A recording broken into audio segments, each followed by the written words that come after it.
tadi digawean nu mana nu kurang rek digawean mangga da seueur amalna jalan loba tapi eta amal pagawean anu kurang dilakukeun ceuk Nabi eta geus bisa ngajauhkeun tina urang tina seuneu neraka ulah eueuh hiji-hiji aja ai tasbih tahmid mah insyaallah gitu atau anu rajin mah miceuna hahalang di jalan insyaallah. Hadis anu terakhir anu ketujuh, man ghada ilal masjid aw raha a'adallahu lahu fil jannah nuzulan kullama ghada aw raha. Saha jalma anu lempang isuk rek ka masjid subuh atawa rek salat duha nang kada subuh henteu duha lempang teu aci eta subuh heula we gampang duha mah. Heueuh mesti balik. Cara bulan Ramadan salat isya henteu tarawih raya kan aneh eta. Bulan Ramadan loba jelema aneh berikut Idul Fitri masuk musola masjid. Bulan Ramadan eta nu fardu nahar henteu. Macet. Kumaha poe eta mikirna nya hese ngomean jelema kitu eta. Geus komplikasi panyakitna. Di bejaan da tuh kumaha urang we cenah pupeurieun cenah unggal poe henteu ieu setahun sakali.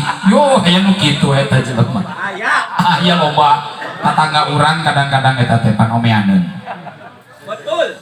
Saha jalma anu lempang isuk berangkat ke masjid atawa sore berangkat ke masjid tak eta amal urang pagawean urang lempang ke masjid jeung ke masjid ternyata saur Kangjeng Nabi Allah teh mempersiapkeun a'adallahu lahu fil jannati nuzulan kullama ghada aw raha. Allah geus nyiapkeun jamuan fasilitas kadaharanana sagalaena jamuan ku Allah geus disiapkeun tinggal urang hayang asup ka surga hayang iraha.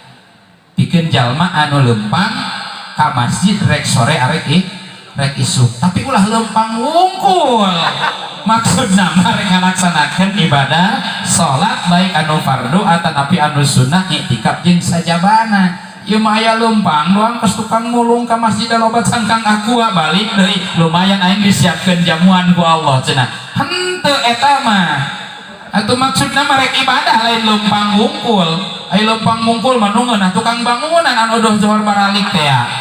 Tukang bangunan minum unggal poe ka masjid deui, ka masjid dagargeun ngaronek renovasi masjid. Daw ajan aruweuh. Punten mun tukang bangunan ieu mah biasana. Teuing di dieu mah da moal pati beda. Para jamaah sadayana ternyata kacida seueur dina agama urang teh kahadean sok urang rek milih nu mana nan tentuna anu prioritas anu aulawiyah adalah anu fardu heula da ieu mah sadayana keur nyaritakeun anu sunnah kahade anu sunnah ku urang diheulakeun ai fardu ku urang katinggaleun ai jalma tos nisab zakat mah gampang sedekah nafilah geus we zakat heula tunaikeun kakarak ditambihan ku nafilahna. Atau sholat ge kitu sanajan keur semangat sholat sunnah fardu heula sing beres bahkan lamun boga kodoaneun ge kudu dikodoan heula bahkan sapalih ulama anu nyebutkeun dina fatwana haram seseorang ngalakukeun nawafil lamun kodona can beres kabeh. Mudah-mudahan kudiawaskeun ieu hadis urang tiasa kadorom amal kahadean seueur amal kahadean anu tiasa kurang dilaksanakeun jeung mudah-mudahan naon we amal kahadean ceuk paribasana nang seukur sagede siki daroh mudah-mudahan eta aya dina pambeuberat amal timbangan urang di akhirat jeung bisa ngahalangan kana panasna seuneu neraka amin ya rabbal alamin. Sakitu ti pribados hadanallahu wa iyyakum ajmain. Assalamualaikum warahmatullahi wabarakatuh.